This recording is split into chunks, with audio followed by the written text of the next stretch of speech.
Well, it's finally upon us, the first El Clasico meeting of the season. They've got the date right, and it's at Camp Nou.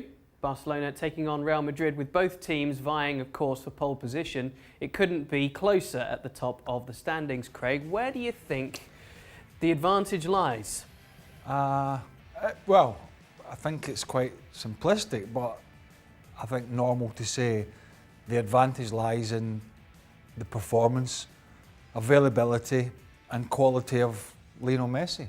That's how big a game changer he can be. Both sides have had their problems this year. You can see how tight it is at the top. Atletico Madrid, we expected them to be in the fight, and they may well be at some point, but they've drawn an awful lot of games. There's a big sort of changing of the guard there.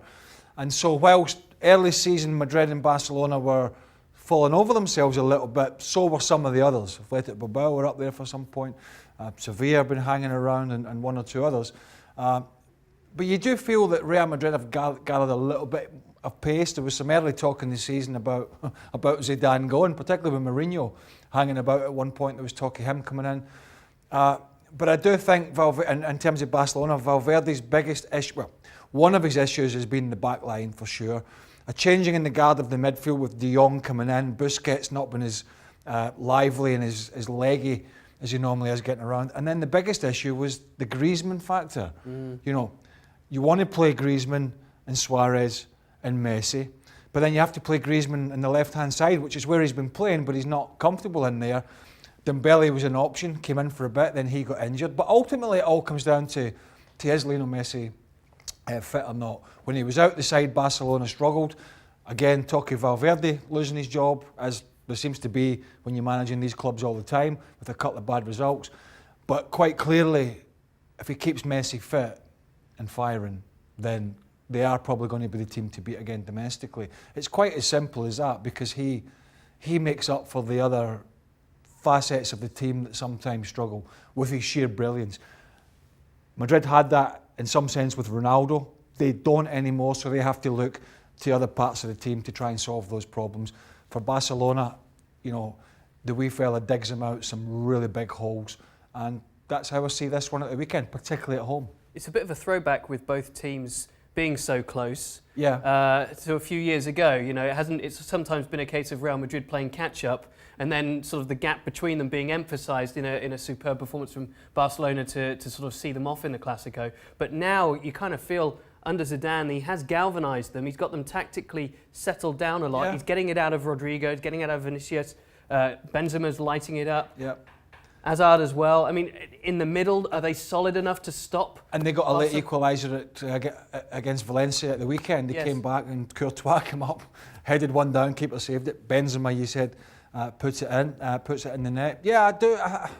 It's very, I mean, there's not a big, you don't look at this and go, oh, Real Madrid are playing terrible or Barcelona are playing terrible. It is so close, this game, to call. But the interesting thing is, with the recent years, the domination of Real Madrid in Europe up until last year, domestically being off the pace quite a bit, and as you said, playing catch-up, I think it's at the forefront of the mind that they want to be the top of the tree in Spain again. It's interesting because we talked to Steve McManaman about this a year or two ago when he came over here, former Real Madrid player, as you know. What's the most important thing for Real Madrid, winning the Champions League or winning La Liga? And he said, well, straight away, La Liga. Simple as that. So I kind of think Zidane's seen the movie with the Champions League, and for Real Madrid, it's all about toppling Barcelona domestically this season. Barca not at their strongest as in recent years, but they're still going to be the team to beat. But I see Barca winning this game because it's at home, because of one Lionel Messi and one or two other good players they've got in their team. I could see Barcelona winning this one primarily because they have home advantage. Interesting. Valverde's come under a lot of criticism for his tactics, lack thereof, and relying on the likes of Messi or his star performers. He's not a bad guy to rely on, is he, when he can bash in 2 and 3 goals almost every week. So it kind of papers over the other cracks in the team. If he's not around, by the way, he's not around, they're just not going to win this league. It's as simple as that. And do you feel in the game itself there'll be a balance where Real Madrid will perhaps try and break them down a bit more, have a bit more possession of the ball, or do you think it will be the other way around? No, I think maybe a little bit more of a counter-attack from Real Madrid. And be interesting to see obviously the performance. This is the first Clasico of the season, I believe. Eden Hazard, you touched on it there, you know, his first Clasico, which is a huge game. Vinicius, as you mentioned, is a young Brazilian talent, a mercurial talent, but these are big games for these players, even for somebody like Hazard, who's been there, seen it and done it.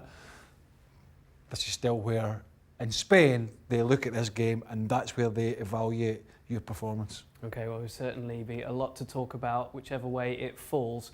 And 3 points very much on the minds of all the players and, of course, the coaches battling for supremacy in La Liga. Well, thank you very much for watching ESPN on YouTube. For more sports highlights and analysis, be sure to download the ESPN app. And for live streaming, premium content, and let's not forget as well, ESPN FC 7 days a week. Subscribe to ESPN+.